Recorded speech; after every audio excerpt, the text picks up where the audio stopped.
Dr. Zixnar's antennae twitched with excitement as he prepared his station for the day's appointments at the Interstellar Medical Exchange program. The azure-skinned Phalorian healer had been assigned to the human ward just 3 orbital cycles ago, making him the newest member of the xenobiological medical team aboard the massive space station Harmony 9. While he had extensively studied human physiology during his medical training, this was his first practical experience with the bipedal species that had recently joined the Galactic Confederation. The soft hum of the station's artificial gravity generators provided a comforting background noise as Dr. Zixnar methodically arranged his diagnostic tools. His 6-fingered hands moved with practiced precision despite his nervousness. Humans were still somewhat of a mystery to many species in the Confederation, having only achieved faster-than-light travel 15 Earth years ago. Reminder: your first patient will arrive in approximately 5 minutes, announced the medical bay's AI in the melodic Phalorian language. Thank you, computer, Dr. Zixnar replied, his voice carrying the characteristic harmonics of his species. Please ensure all translation protocols are functioning at optimal capacity. Dr. Zixnar checked his appearance in the reflective surface of a medical cabinet. His facial ridges were the appropriate shade of blue, indicating good health, and his uniform bore the insignia of a certified xenobiological specialist. He had worked hard for this position and was determined to provide exemplary care to any species that entered his medical bay. The door slid open with a soft pneumatic hiss, revealing his first human patient. The man stood roughly at Dr. Zixnar's height, though his frame was much bulkier than the slender Phalorians, according to the medical file that appeared on Dr. Zixnar's datapad. This was Thomas Linden, a human engineer working on the station's propulsion systems. Good morning, Mr. Linden. I am Dr. Zixnar, and I will be conducting your routine physical examination today, the alien healer said through his translator. Thomas smiled, showing his flat teeth in what Dr. Zixnar recognized as a friendly gesture. Morning, Doc. You can call me Tom. First time seeing a Phalorian doctor. Your species joined the medical exchange recently, right? Indeed. I am among the first group of Phalorian healers to work directly with humans. Your species fascinates me from a medical perspective. Dr. Zixnar gestured to the examination table. Please make yourself comfortable. Tom sat on the table, his movements casual and relaxed. Doctor. Zixnar noted this behavior with interest. Most species showed at least mild anxiety during medical examinations. I must conduct a few standard tests. Would you object to a basic nutritional analysis? I understand humans have just eaten their midday meal in the station's cafeteria. Go right ahead, Tom said with a shrug. Though I should warn you, I had some pretty spicy food for lunch. The station just got a shipment of real Mexican peppers from Earth, and I couldn't resist. Dr. Zixnar nodded, not fully comprehending the significance of this statement. His translator provided the linguistic meaning, but cultural context was still something he was learning. I will now scan your digestive system to ensure proper nutrient absorption. The Phalorian activated his handheld medical scanner, passing it slowly over Tom's abdominal region. The device emitted a soft blue light as it gathered data. Suddenly, the scanner began flashing an alarming red, and Dr. Zixnar's antennae shot straight up in shock. Mr. Linden, your internal temperature readings are extremely elevated. Your digestive tract is showing signs consistent with severe chemical burns. Dr. Zixnar's voice rose in pitch, a sign of extreme distress in his species. Computer, activate fire suppression protocol in the digestive tract of the human patient immediately. Before Tom could respond, emergency lights began flashing and a computerized voice announced. Warning, potential internal combustion detected in human patient, deploying emergency medical response team. The medical bay door slid open again as 3 more alien medical professionals rushed in, each carrying specialized equipment. Tom's eyes widened as he realized what was happening. Wait, I'm fine. It's just the spicy food I ate, Tom tried to explain, but Dr. Zixnar was already preparing an injection of what appeared to be a cooling agent. Please remain calm, Mr. Linden. We will extinguish the internal fire before it causes permanent damage to your organs. Dr. Zixnar's hands trembled slightly as he approached with the injection. Tom jumped off the examination table, backing away from the concerned alien medical team. There's no fire. Humans eat spicy food all the time.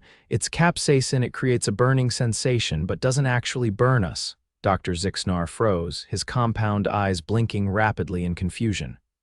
But the scanner shows temperatures consistent with tissue damage. How can you possibly survive such conditions? Another alien, a tall insectoid being with translucent wings, consulted a data tablet. He appears to be correct, Dr. Zixnar. Human medical records indicate regular consumption of compounds that would be considered caustic toxins to most Confederation species. It's just food, Tom insisted, seeing the genuine concern in the alien doctor's posture. Look, I appreciate the concern, but I promise I'm not burning up inside. Dr. Zixnar slowly lowered the injection device, his scientific curiosity now battling with his medical training. Computer, access comprehensive data on human dietary habits, specifically regarding substances known as spicy. The computer chirped in acknowledgement, and a holographic display appeared, showing various earth peppers and their chemical compositions. Tom pointed to a particularly red, wrinkled specimen. That's a ghost pepper, about 1 million Scoville heat units. Some humans eat these for fun, Doctor. Zixnar's skin paled to a lighter shade of blue, the Phalorian equivalent of turning white with shock. For enjoyment, your species willingly consumes chemical irritants that trigger pain responses.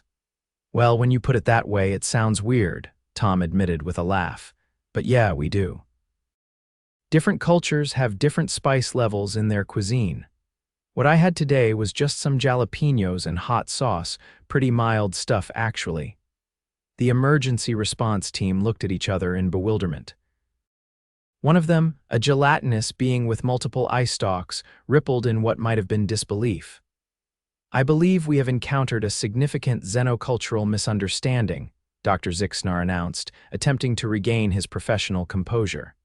Computer, cancel emergency protocols. Update medical database regarding human dietary tolerances. As the emergency team filed out, Tom couldn't help but notice their continued concerned glances. Dr. Zixnar seemed both embarrassed and intensely curious. Mr. Linden, Tom, would you be willing to provide more information about this dietary practice? It contradicts much of what we understand about evolved behaviors. Most species avoid substances that cause pain. Tom sat back on the examination table, now seeing the situation from the alien's perspective. I guess it is pretty strange. Some scientists think humans developed a taste for spicy food because the capsaicin has antimicrobial properties, so it helped keep our food safe before we had refrigeration. Now it's just part of our culture. Dr. Zixnar's antennae twitched with fascination. Remarkable, your species deliberately triggers pain responses for cultural reasons. He made notes on his datapad. Are there other such practices I should be aware of to avoid future misunderstandings? Tom thought for a moment. Well, we also enjoy bitter foods like coffee and dark chocolate, carbonated drinks that technically damage our mouth tissues slightly, and some of us voluntarily expose ourselves to extreme temperatures in saunas and ice baths. With each example, Dr. Zixnar's antennae drooped lower in astonishment. This is most illuminating. I believe I need to thoroughly revise my understanding of human physiology and behavior. If it helps, not all humans enjoy super spicy food, Tom offered. It's a personal preference thing. Some can handle a lot of heat, others can barely handle black pepper. Dr. Zixnar began recalibrating his scanner, adjusting its parameters to account for the new information. I would be very interested in learning more about these human variations. Perhaps you could introduce me to other humans with different spice tolerances as part of my continuing education. Tom smiled, seeing the genuine scientific curiosity in the alien healer. I'd be happy to help. Actually, there's a group of us having a hot wing eating contest in the recreation deck tomorrow evening. You could come observe from a medical perspective, of course. A competition centered around consuming increasingly painful substances. Dr. Zixnar's voice contained unmistakable amazement. I would find that most educational. Great, I'll send you the details, Tom said as he prepared to leave. And don't worry about the fire suppression thing. It's actually kind of nice to know you were ready to save me from spontaneous internal combustion. After Tom left, Dr. Zixnar sat at his station, reviewing everything he'd learned. He made a priority message to the Phalorian Medical Council, recommending immediate updates to the human physiological database. As he composed his report, he couldn't help but wonder what other surprises his human patients might have in store. The following evening, Dr. Zixnar arrived at the recreation deck precisely at the scheduled time. The large communal space had been transformed for the event, with tables arranged in a semicircle around a central serving area. A crowd of humans had already gathered, their excited voices creating a cacophony that made Dr. Zixnar's sensitive antennae twitch uncomfortably. Tom spotted the Phalorian healer and waved him over. Dr. Zixnar, glad you could make it. I saved you a seat at the observation table. Thank you for the invitation, Dr. Zixnar replied, carefully making his way through the crowd. He had brought a modified medical scanner, approved by station security for non-invasive monitoring. I have prepared to document physiological responses during this challenge, Tom introduced Dr. Zixnar to the others at the table, a mixed group of medical professionals from various species who had also come to observe the event. This is Dr. Mira DeLong, one of our human physicians, Tom said, gesturing to a woman with short, dark hair and an analytical expression. She's been studying how different species respond to various stimuli. Dr. DeLong extended her hand in the human greeting custom, which Dr. Zixnar carefully reciprocated. Fascinating to meet you, Dr. Zixnar. I heard about yesterday's incident. Completely understandable misinterpretation, given the limited xenobiological data exchange between our species. I am still processing the concept of recreational pain consumption, Dr. Zixnar admitted. It contradicts most evolutionary models of behavior. A voice boomed over the recreation deck's announcement system. Welcome to Harmony 9th Third Annual Inferno Wing Challenge. Contestants, take your positions. 10 humans moved to the central tables, each taking a seat before an empty plate. Tom explained the rules to Dr. Zixnar and the other alien observers. They'll be served wings in 5 rounds, each hotter than the last. Contestants have to eat at least 2 wings per round and can't drink anything until they either complete all rounds or drop out. Last person standing wins. Dr. Zixnar prepared his scanner as servers brought out the first round of wings, coated in a mild orange sauce. The contestants began eating, showing no signs of distress. His scanner indicated only slight elevations in heart rate and body temperature, nothing concerning. These first ones are barely spicy, Tom explained. Just enough to warm up the taste buds. By the 3rd round, things had changed dramatically. The wings now glistened with a dark red sauce that even from a distance made Dr. Zixnar's olfactory sensors detect caustic compounds. 3 contestants had already withdrawn, their faces flushed and eyes watering. Dr. Zixnar's scanner showed alarming readings from the remaining participants. Elevated heart rates, increased blood pressure, dilated blood vessels, and significant endorphin release. They are in considerable pain, he noted with concern, yet they continue voluntarily, and their bodies are producing natural pain-suppressing compounds in response. Dr. DeLong nodded. The endorphin rush is part of the appeal for many spice enthusiasts. It's similar to the runner's high that some humans experience during strenuous exercise. The 4th round eliminated all but 2 contestants, a stocky maintenance worker named Rodrigo and a communications specialist named Sarah. Both were showing extreme physiological responses that would indicate severe distress in any other context, sweating profusely, faces bright red, eyes streaming tears. "Final round," the announcer called out. "The extract challenge." A server wearing protective gloves carefully placed a single wing before each finalist. These wings were coated in a sauce so dark it was almost black. "What are they consuming now?" Dr. Zixnar asked, his scanner registering compounds that would be considered hazardous materials on his homeworld. "That's a sauce made with pure capsaicin extract," Tom explained. "Around 16 million Scoville units. It's about as hot as anything humans can safely consume." "Safely?" Dr. Zixnar's voice rose in pitch. "My scanner indicates this would cause severe chemical burns to most species' oral cavities." As the finalists bit into their wings, their reactions were immediate and dramatic. Both gasped, with Rodrigo pounding the table with his fist. Sarah's eyes widened in what appeared to be genuine shock. Dr. Zixnar's scanner went into alert mode, showing dangerous spikes in vital signs. He half rose from his seat, medical instincts taking over. "Should we not intervene? They appear to be in extreme distress." Dr. DeLong placed a calming hand on his arm. "They're okay. Look at their endorphin levels. Their bodies are producing massive amounts of natural painkillers, and see there." She pointed to the scanner's biochemical readout. "That's dopamine. They're actually experiencing pleasure alongside the pain." Dr. Zixnar sat back down, fascinated despite his concern. "Most remarkable, a pain response so extreme it triggers a counter-response that becomes pleasurable." Sarah eventually conceded, reaching desperately for a glass of milk as Rodrigo triumphantly raised his hands despite his face being contorted in what appeared to be agony. The crowd cheered wildly. "Milk?"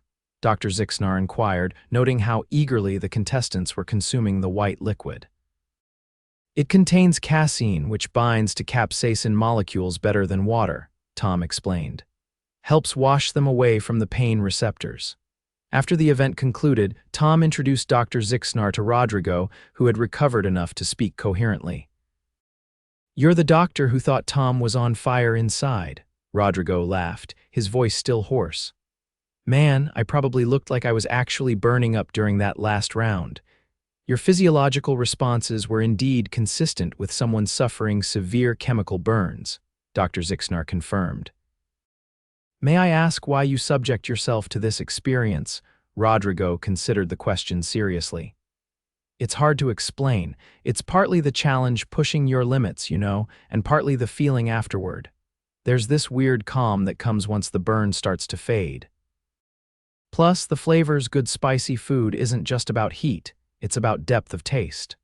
Later that evening, Dr. Zixnar sat in his quarters, reviewing the data he had collected.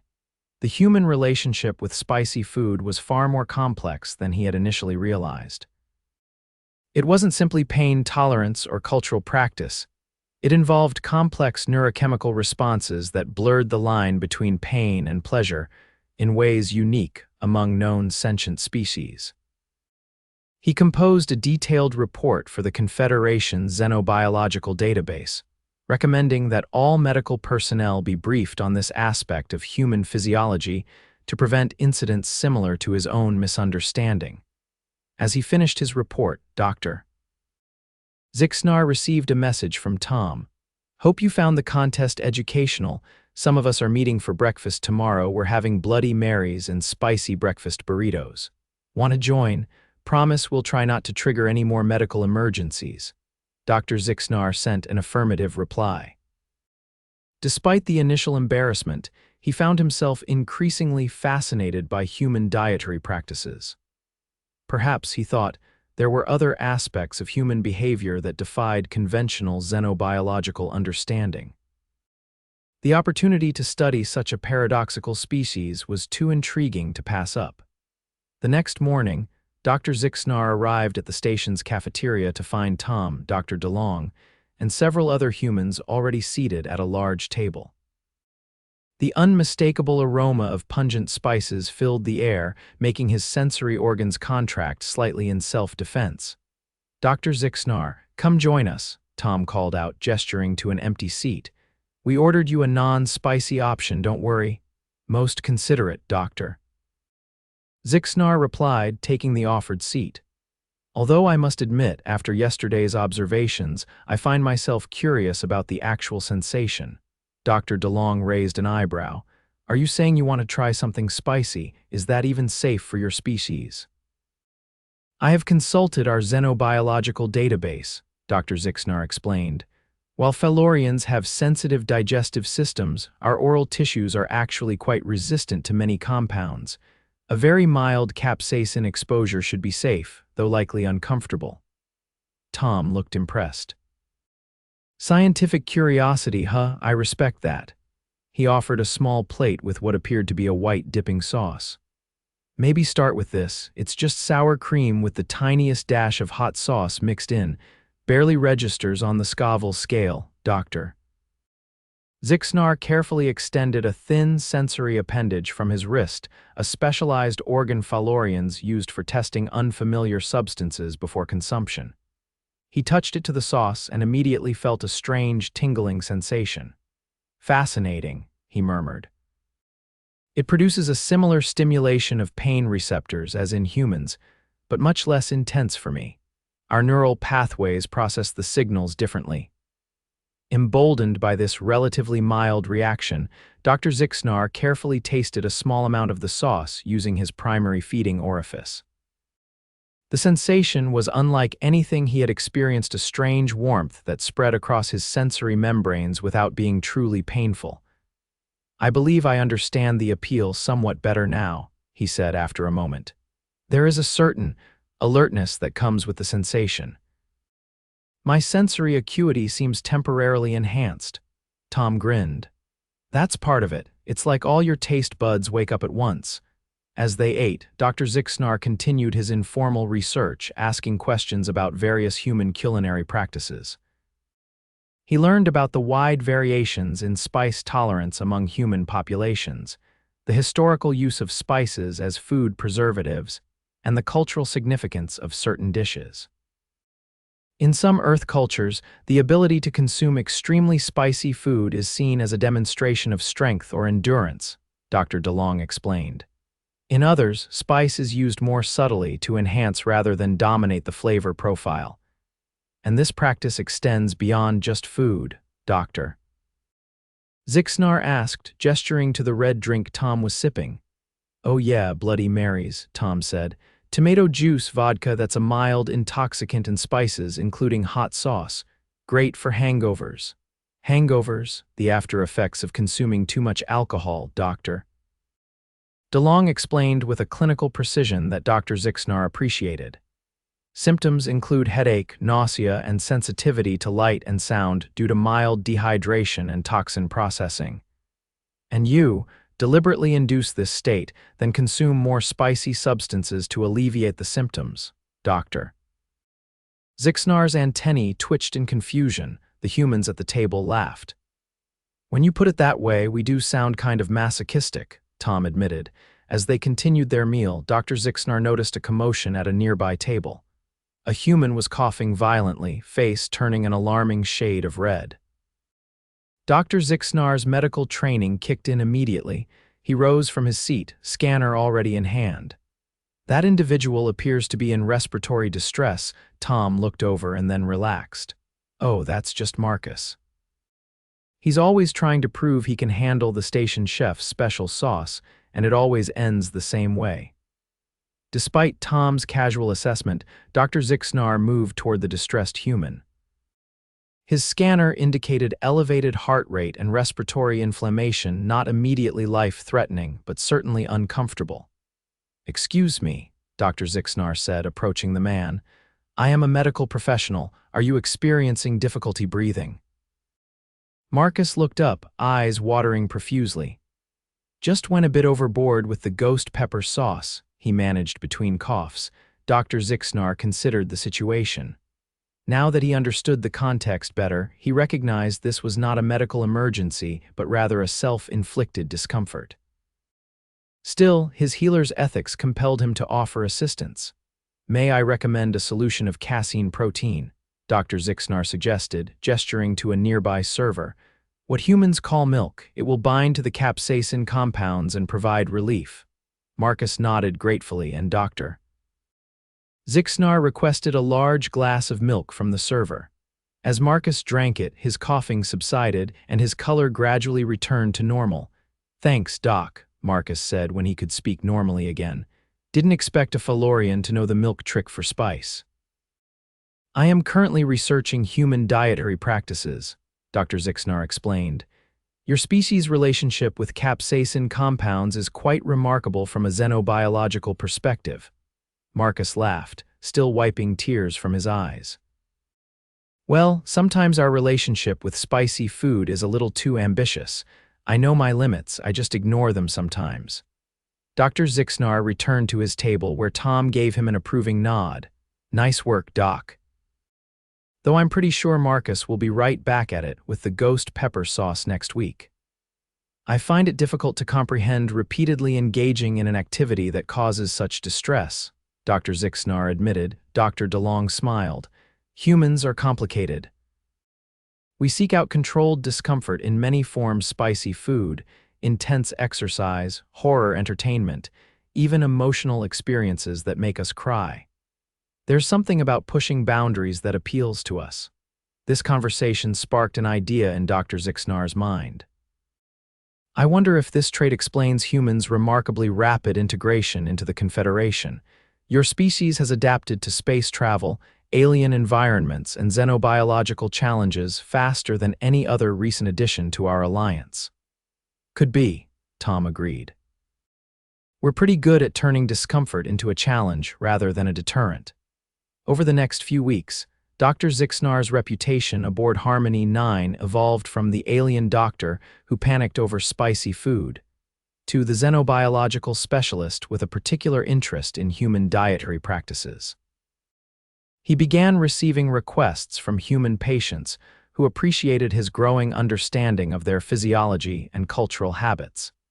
He also continued his informal research, attending various human social gatherings centered around food.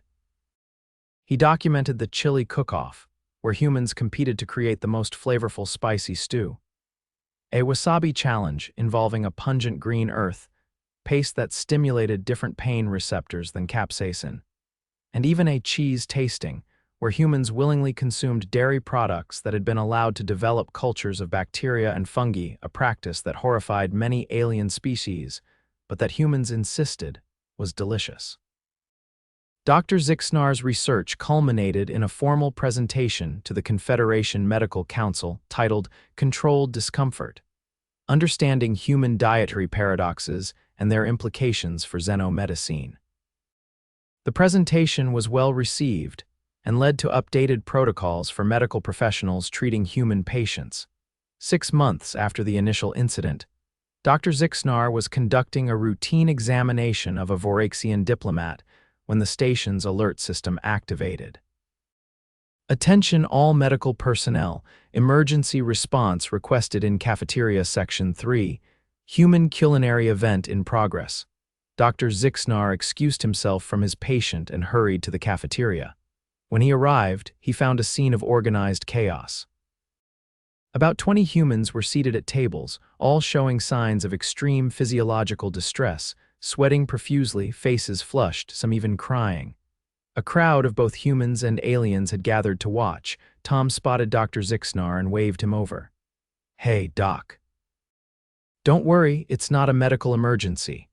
It's the annual Supernova Challenge eating the hottest pepper known to humanity, the Carolina Reaper." Dr. Zixnar surveyed the scene with his scanner. "Then why was medical personnel summoned?" "Standard procedure now," Tom explained. "After your, enthusiastic response to my jalapenos, station management decided to have medical staff on standby for these events, just in case someone has a genuine adverse reaction. Doctor." Zixnar watched as a human woman bit into a wrinkled red pepper and immediately doubled over, pounding the table with her fist while making a high-pitched sound. "And she is enjoying this experience?" Dr. Zixnar asked dubiously. "In a way," Tom said. "It's complicated. Look at her friends, they're all cheering her on. There's social bonding happening through shared extreme experience. Plus, once the initial burn passes, there's an endorphin rush that some people find addictive." Doctor. Zixnar continued monitoring the event, occasionally providing milk and ice to participants who had reached their limits. As he worked, he reflected on how far his understanding had come. What had once seemed like dangerous, irrational behavior now made sense within the context of human culture and physiology.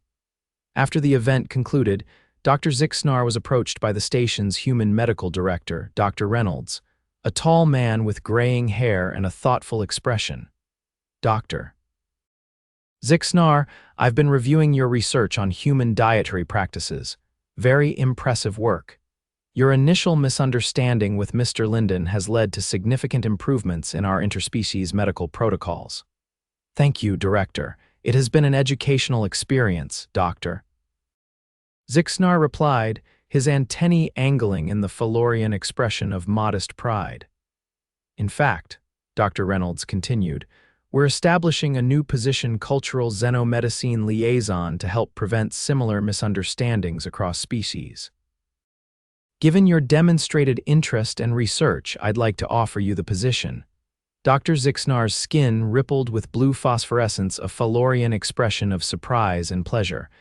"I would be honored, Director." "Excellent. Your first assignment will be developing a comprehensive guide for non-human medical personnel on various human recreational practices that might be misinterpreted as medical emergencies."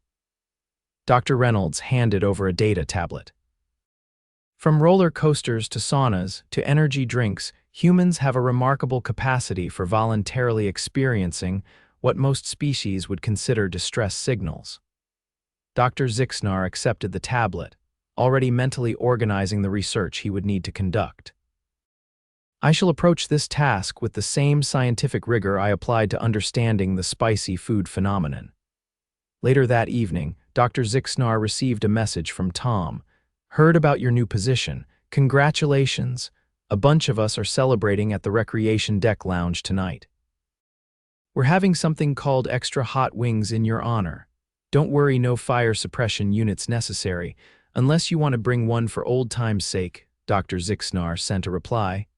"I shall attend with pleasure. And while I will not activate fire suppression protocols, I will bring a supply of milk and ice. My research indicates these will be necessary for optimal human enjoyment of the experience." As Dr. Zixnar prepared to join the celebration, he reflected on the strange journey that had begun with a simple misunderstanding. What had started as professional embarrassment had led to new insights, a specialized research focus, and now a promotion. Perhaps there was a lesson here about the value of curiosity and the willingness to learn from mistakes, traits that he was beginning to understand, humans particularly exemplified. The Phalorian healer gathered his medical kit, making sure to include extra cooling packs and antacids. He had learned that when humans celebrated with spicy food, some degree of medical support was inevitably required, not because they were in danger, but because pushing boundaries was simply part of being human. And now, understanding and facilitating that unique aspect of human culture was part of his job. As he headed toward the recreation deck, Dr. Zixnar felt his antennae twitch with anticipation. There was still so much to learn about humans and their peculiar habits. But at least now he knew that when a human consumed spicy food, the appropriate response was not panic, but perhaps a glass of milk, and a note for his ever-expanding research on the fascinating contradictions of human behavior.